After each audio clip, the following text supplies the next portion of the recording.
Looking to expand his own knowledge of pipe reline and infrastructure rehabilitation, Brent Eckhart embarks on the journey into the no-dig construction world while interviewing experts in all facets of the industry. Hoping to find answers here is Brent Eckhart with Reline Unknown. In this podcast, I sit down with Stephen Boggess, the director of SnapTite, a division of ISCO Industries.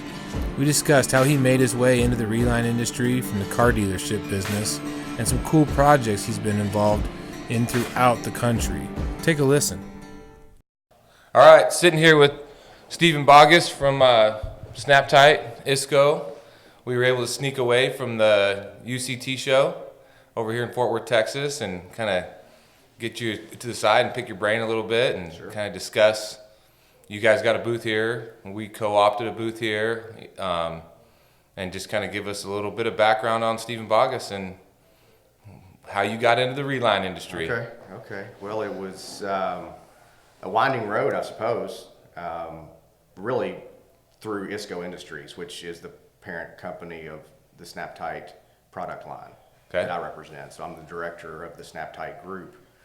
So we promote SnapTite, North America, etc.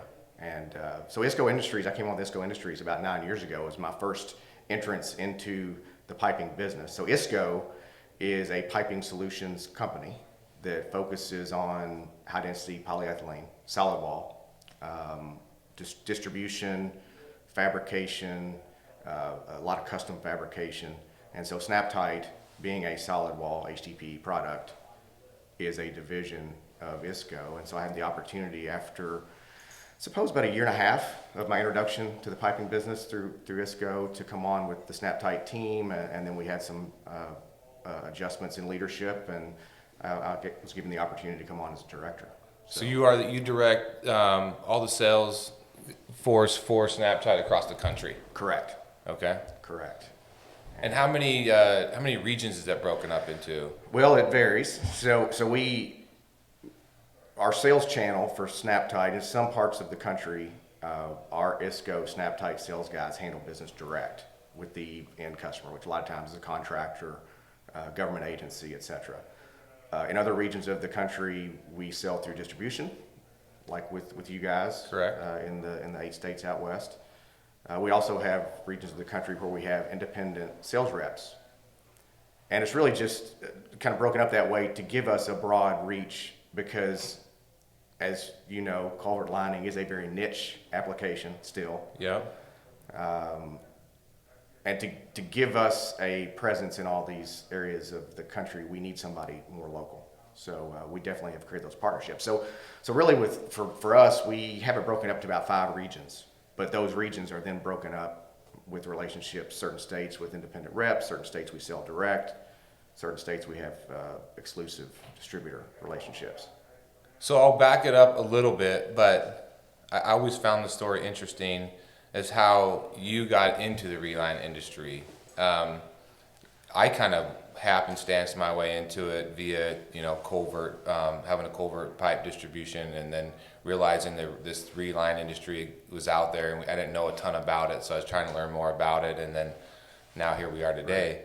But you kind of have an interesting story of how you got the family business history, family, and that's why you and I can see eye to eye on a lot of stuff, because you came from a family business that didn't have anything to do with the Reline industry, and so just give us a little bit of background on that. So yeah, my family was in the automotive retail business, and after college, I spent a year in that business in Lexington, Kentucky, where I went to school, and then came back home and worked for 14 years in the family business with my dad. Yeah. Very interesting.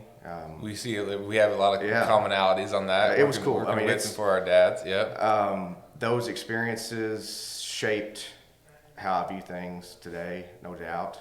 Mistakes made. Yeah.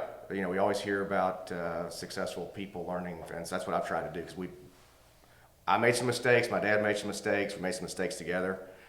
We did a lot of good things. Yeah. But I guess we got to a point where I was in my mid-30s, and I was going to have to buy him out. He was ready to retire. We had a small market, and basically it was on my shoulders to make the decision to finance my future, buy him out so he could ride off in the sunset. And we had one of those tough family meetings, and I decided not to.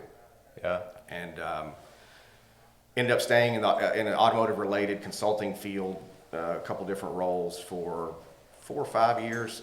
And I had a connection with ISCO Industries through going back to college. You know, it's all a matter, I hate to say it, who you know, but that's kind of through those business connections is how I ended up at ISCO. And that's how I've recruited a lot of guys that we have with us, is guys I've met in college or knew, and then they've known people, and we just kind of brought them in. So like that's why I say like there's just so many commonalities in it. Well, and really, I was comfortable because I knew it, the automotive field, and frankly, I think I was pretty good at it because I had those good and bad experiences. I could help those guys in that industry, and it was the 08, 09 to 10, 11 time frame when that industry, like a lot of other things, it was tough. Went in the toilet. Yeah, that was a tough. There was a few years for all industries. I made the decision to make the jump, and I talked to the guys at ISCO, Jimmy Kirchdorfer and Rick Krause, for several years about coming on board, and finally I called them up and said, "Hey, I'm ready to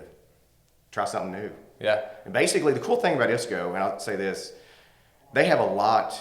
In fact, we just had a meeting a couple weeks ago, and Jimmy Kirchdorfer, the CEO, made a point of all the experience that we have in the HDP industry in particular in that room, probably more so than any other company in the country. Yeah. And so we have all this experience, all these people from that industry that have either started at ISCO or come in, but one of the things that's not necessarily a prerequisite. It's good people that are trustworthy, extremely competent, clearly. For sure. Hey, we'll come in, bring you in, and find the right seat on the bus. We'll get you on the bus, give you some experiences, and then find the right seat for you. That's very much what happened to me. I came in, I started in inside sales, which to this day I still say is one of the most difficult jobs I've ever had. It is hard, but it goes against my nature. I like to think and look at all angles to a solution, and inside sales, man, you're burning and you're putting out the fire that's right in front of your face. Correct. Versus sitting up on top of the forest looking out and trying to figure out where the fire is going or what's going to come up. It seems like that's right. So it was hard. It was a hard job, but it was invaluable experience within ISCO to learn the business, learn how the company worked. So then when I did have the opportunity to come in with SnapTite, I had to learn the Reline business and learn drainage, because that's really, for SnapTite within ISCO, it's very much, we are the only real division that works within drainage, because solid wall HDPE, the benefits of the product and all the other applications and markets that we're in, pressure pipe, oil and gas, landfill, sewer, golf courses, irrigation, it's... So, you're fusing the pipe, the benefits are withstanding high pressures and aggregate, mining, very harsh elements inside landfill, gas, which seems big. That's kind of a growing. So for us with SnapTite, it's drainage, and we're the only real group that deals with drainage. So I still had to learn that business getting into it, and so it's been 8 years now. Yeah. And so you've been with SnapTite, ISCO for 8 years. Well, I've been with ISCO for 9, and with SnapTite going on 8. Okay. So of all the coming into the Reline industry, coming into the drainage industry, what was kind of the biggest eye opener for you? Like, what did you? I mean, is there something that kind of caught you off guard, or something that was super interesting? Was there? So, I would say the things that go on in that industry, in the construction industry, that are unseen by the general public, that the general public who's not in that world has no clue of the depth and the different dynamics that are being addressed, whether it's new construction or rehabilitation, really rehabilitation too. That all these things are going on pretty much unseen. You drive down the road and there's a construction site, you may look over and see that there's some guys working in a ditch, but you really don't know what they're doing, you don't think about it, you're just driving down the road. But those, initially, that was kind of what stuck with me was, man, there's this vast industry with all of these different offshoots. I I was talking to a guy yesterday at the UCT show, and he was telling me, he goes, it really truly is like a baby industry, in the fact that it's like in its infant stage. Like it's not a fully developed industry yet, and so that's why you're always seeing these new products and these new applications and all this stuff coming to the table, because it is a truly growing industry, and especially in the West. We see it in the West a lot, and I've mentioned that a few times on this podcast, is our infrastructure is still fairly new in the whole grand scheme of things to the Midwest and the East Coast. Sure. But you guys, with you being the national sales director, you see infrastructure Northeast, Southeast, you see some old stuff, and they've been rehabbing for a lot of years. It's definitely different in the different regions of the country with what they're addressing and the challenges. So what are some of those differences? I mean, just the density of the population, which Yeah. therefore then you have density of roadways and traffic, just higher volumes, and then of course regionally you have geographic different topography, different types of soils, different types of landscape. So a lot of different dynamics, and really in the, I guess, Northeast, where it is a little bit, it's not mature, it's more mature than it is, say, out here, or in your part of the country. And there's a lot of water. I mean, when you look at a map and you look at a topographical map and you look at it, and this is what blew my mind my first time to Maine, was all the little tributaries and streams and parts of the ocean and all that. And you look at that map and you're like, these guys are trying to move water. I mean, that's a big part of that infrastructure, is just trying to move water. Well, and it changes so much because of new construction. And the infrastructure that was built 100 years ago, 50 years ago, 25 years ago, as these cities broaden and as the new construction and they change where the water goes, it creates other problems. So that's definitely a moving target as the population moves. I was just reading an article here this morning, and it said there was 4 million miles of roadway in the United States, which is crazy. Largest on a mileage basis in the world. I mean, nobody has more roadways than we do here in the United States from an infrastructure standpoint. And they were talking how many millions of culverts are buried underneath these roadways, right? Some have buried 6 months ago. Some have been buried for 80 to 100 years. Sure. And so when we talk about, if a culvert design life is somewhere between 30 to 50 years, depending on who you talk to and what they say, you can see where, not only is the industry growing, but you can see where there's a potential for a ton of growth, especially as the cities build out and they build infrastructure on top, or these roadways are close to where you don't have the option to dig. Right. You're not going to cut that out. All those roadways you speak of, one of the challenges in certain parts of the country is just identifying what is there and having a good inventory. That's the biggest challenge, I think, for a lot of, whether it's government or DOT, government agencies at the state level, or even cities and counties, of knowing what they have first, and then having a plan in place and a process to routinely inspect them to know what condition they're in. That seems like the biggest push, that I've the more of these podcasts that I've done, the more people I've talked to, is trying to get the municipalities, the .govs, the owners of the pipe, to even just go and inspect them.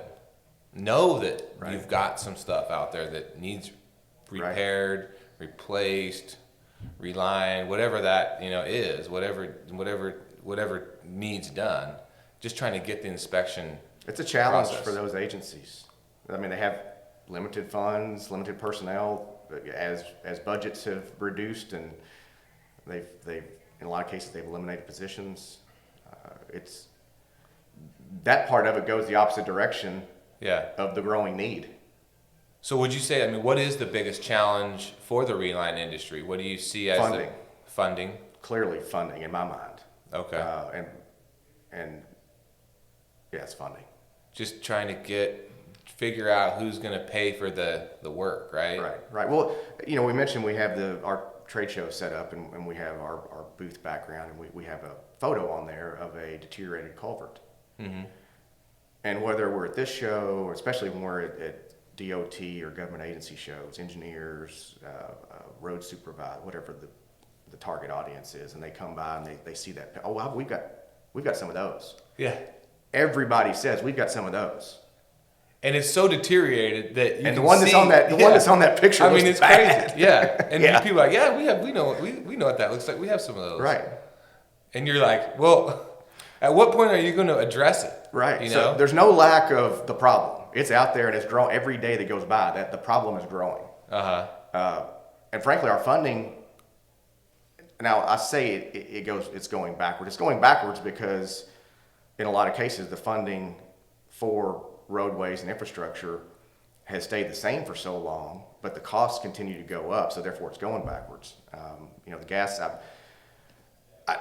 I'm not a political expert on the history of funding, but the gas taxes, the federal gas tax, the state gas taxes go a long way in funding infrastructure. And the federal gas tax has been the same for 25 years. Yeah. 18, I think it's like 18 cents, give or take. But the cost of work has gone up. The cost of labor has gone up. The cost of diesel has gone up. Correct. The cost of buying an excavator to do the work has gone up. I mean, all those costs, that just like time value of money. Correct. Right? I mean, just that in and of itself, for 25 years, what's $1 worth versus today? What can you get for $1? Right. I mean, but if you... So 18 cents in, I think, 1993 or 94 is the last time it's changed.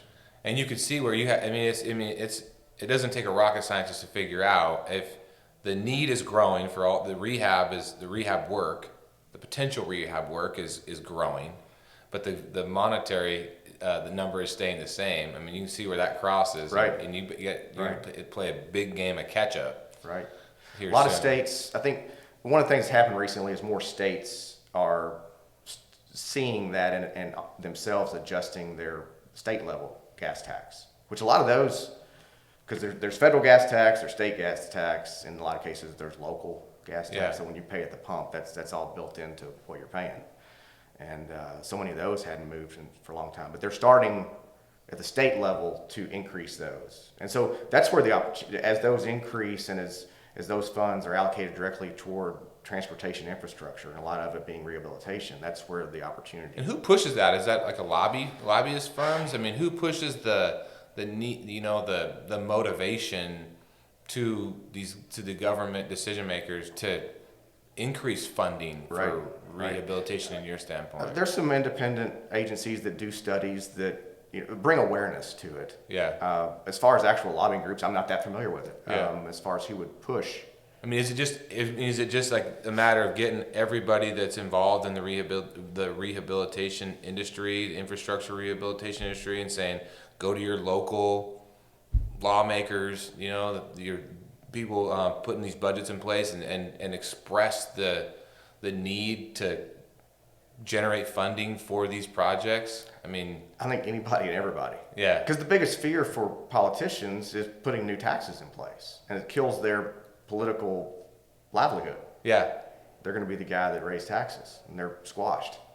So that's the fear from the political side, is raising taxes, and nobody likes taxes raised. Yeah. I don't either. But and with 2020 being a big year, we're going to have a presidential race, and you can see it's already heating up. It's going to be super interesting to see how much infrastructure talk is involved in that, in that conversation. Is it a big hot button? Because in 2016 it was a big button. That was a big part of that presidential race. It was infrastructure and a couple other things. But I wonder if that's not going to bear some fruit again at some point here this year. We're going to see that infrastructure conversation. It'll be interesting to see. I think regardless of which side of the aisle wins, there's always talk. The issue is not for one side or the other, it's for everybody. Exactly. So both sides need to address it regardless of who wins. Problem is so many times what's talked about in the campaign once it comes to law. When it actually comes down to rubber meets the road, Right. like, is it really going to happen? Right. You know, and I don't care whether that's right or left. Like, Right. does rubber meet the road? You know. Right. So, I don't think we'll ever see these things you see in the campaign come to fruition as they're presented, but if they can just chip away at it Yeah. year by year, that's what's got to happen. So talk to me a little bit about the SnapTite product. What's the positives, negatives? What is, when you look at a project and you're like, that's definitely a SnapTite project? Like, Right. what is that? Well, definitely the best scenario for SnapTite is open-ended culverts. Drainage doesn't necessarily have to be under a roadway. Obviously, we do a lot of work with levees. Corps of Engineers has a specified for levee drainage rehabilitation. So levees, dams, airports, shopping malls, in addition to roadways, but one end open is the best scenario. And as far as the condition, the interesting thing about SnapTite relative to other rehab methods, it definitely has we consider a very broad application window. Okay. So a lot of times we'll have engineers or owners look at a culvert and they're thinking it's got to be dug into place. And well, no, wait a minute. Let's take a closer look. Just because that invert is gone doesn't mean it can't be rehabbed. And so SnapTite definitely performs well in those gnarly situations, as I call them. But drainage culvert, open-ended on one end, that's the best case scenario. Our product is used in some scenarios in closed-end systems. We just have to make shorter sticks, and depending on the dynamics of that closed-end system, it can still be just as good of a solution as it is in open-ended culverts. But definitely open-ended culverts are what we see And from a structural standpoint, one of the advantages of a solid wall product like SnapTite is the structure it can provide when you have to. Correct. And that's one of it's really the application of segmental lining with a pipe and grouting it in place. It's the grout that creates that structural repair.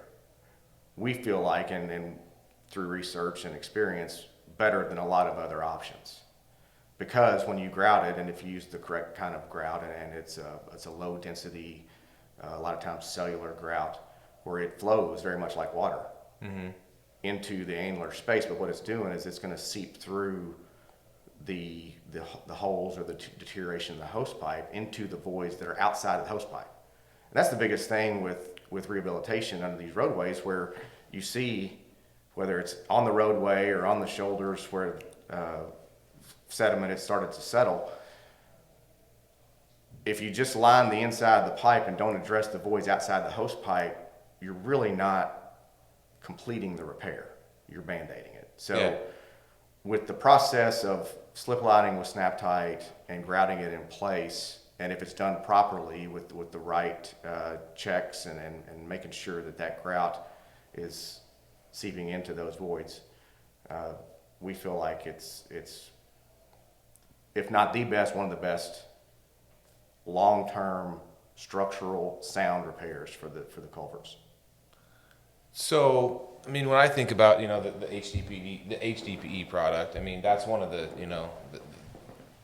advantages I see. Is there any disadvantages? Is there any projects that you're like, maybe we aren't the best answer for that? I'd say the scenarios, there are a couple of, definitely there are some scenarios where there's some other products that are better suited. And I think a lot of it has to do with what the owner's trying to accomplish. And that goes back to their inspection process and their inventory and their long-term plans for what they need to do with their infrastructure. Mm-hmm. And having that plan in place and then making the decision on what repair method is best based on that long-term plan. As an example, some of the less structural repairs or less expensive repairs that can be done on culverts, if they've got a major interchange that's going to be restructured in the next 5 to 10 years, they don't necessarily need a 50 to 100 year fix. They need a Band-Aid to get them through till they're going to dig all that up anyway. Yeah. So yes, go with something less expensive that may not be as structural because it's not a long-term fix. So those are some scenarios. It's really based on. Because you guys are in the long-term fix.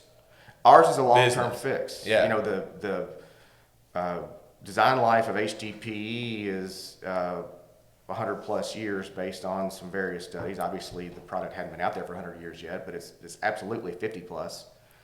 And for the drainage application, it's going to be 100 plus because it's not a volatile environment that we're going into with the product. Mm-hmm.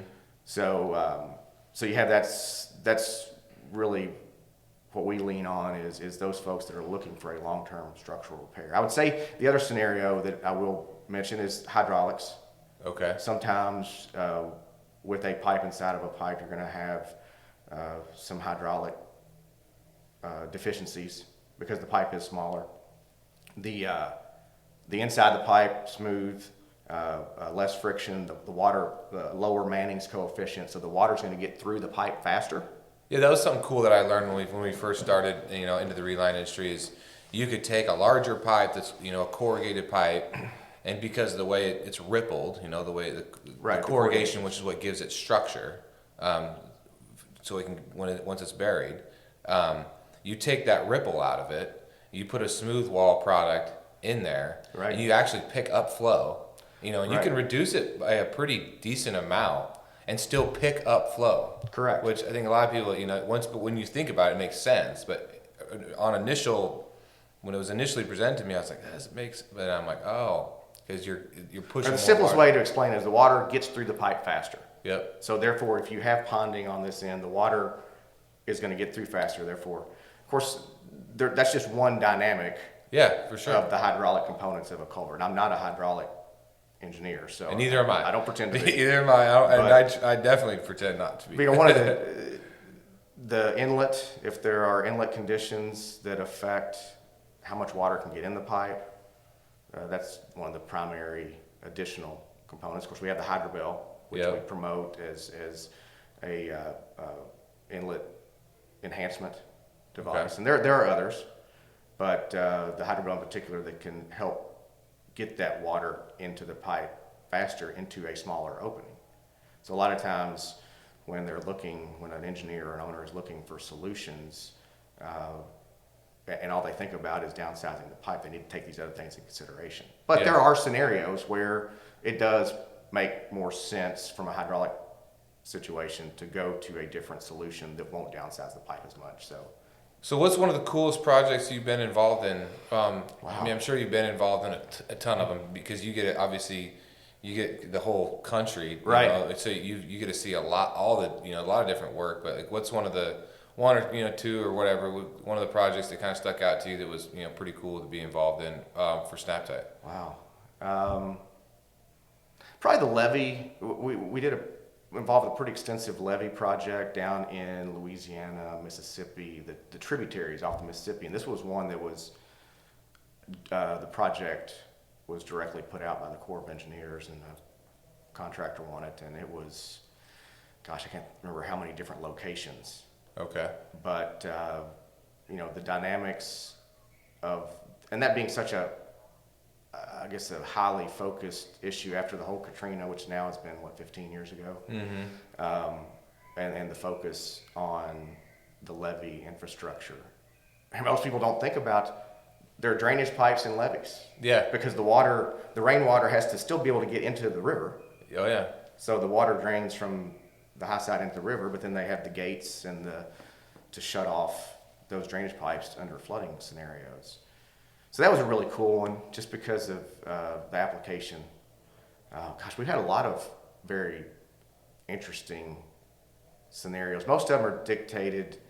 I think of one down in Louisiana, another one in Louisiana, ironically, under some very, very busy roads, and the option to dig and replace is extremely limited. Yes. And when you look at some of those and the condition of the pipes that they're in. And again, that's one of those where they look at it and say, God, we're going to have to dig and replace. Well, no, wait a minute. So we've had a lot of successful projects like that where initially the thought was it can't be done. So when you look back, I mean, over time, with you, having been in the industry for 8-9 years, is there anybody that's been like pretty influential that's taught you a lot, that you've learned a lot from? I mean, is it all trial by error? Is it, just throw yourself in the fire and go, or is there anybody out there that's kind of helped you in your career as far as on the Reline side? So probably folks internally within ISCO that have been with SnapTite for longer than I have, and have been in that industry. Ryan Harrington is one of our top sales guys, and he's been doing this for 10, 12 plus years, been with ISCO for 20 plus years. Nice. Huge source of information. Don LeBlanc is a guy who hasn't necessarily been with ISCO for as long, but has a lot of experience. He's an engineer. The folks with a technical background, I lean on.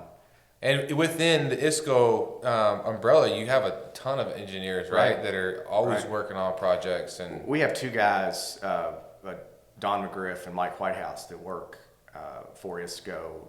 They're our technical directors.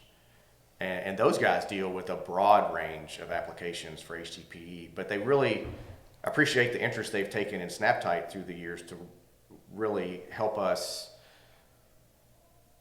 understand more about the application and how our product's being used. Maybe like find opportunities where it could be a good fit. Well, and then help us identify when it's not. Yeah. And what are those pitfalls?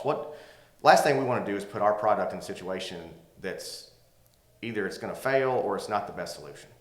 Yep. So we have to be able to identify that and tell the owner or the contractor, hey, this is not necessarily the best scenario for our product, for you as the owner or the contractor. So those guys are really good at holding our hand through those scenarios. That's the advantage of being kind of a part of a bigger corporation, is you get those extra resources that you have available to you. They're in the same office. Right. You can walk down a few cubes down or down the hallway and be like, hey, I know you're not directly involved in the SnapTite side of the business, but here's the scenario we're looking at. Does it work? Does it not work? Right. Well, that's for a us, huge advantage. For us, our product is soluble HDPE, and it's used in so many different applications, and that's where there are some similarities, and I can lean on those folks for input. Well, in this, one of the neat things we got going on now that's outside of my deal is the some of the remediation going on with power plants and such, and how our product's being used in those scenarios, and some of those are similar. Yeah, that's cool. So we'll wrap it up, but if somebody want to get a hold of you, somebody want to reach out to you, what's the best way to get a hold of Stephen Boggess? Well, I would direct them to our website for SnapTite, www.culvert-rehab.com. Okay. All of our information's there, contact info. The ISCO-pipe.com is our ISCO website. Those are the two best resources to find us, or me in particular. Direct email, stephen.boggess@isco-pipe.com. Shoot me an email. Perfect. And we'll post that on the bottom, so if anybody wants to reach out and get some more information or whatever, then they can get a hold of you. Absolutely. Thank you, sir, for sitting down. Appreciate you taking the time away from the show and doing the podcast. Very good. Thanks for having me. Thank you.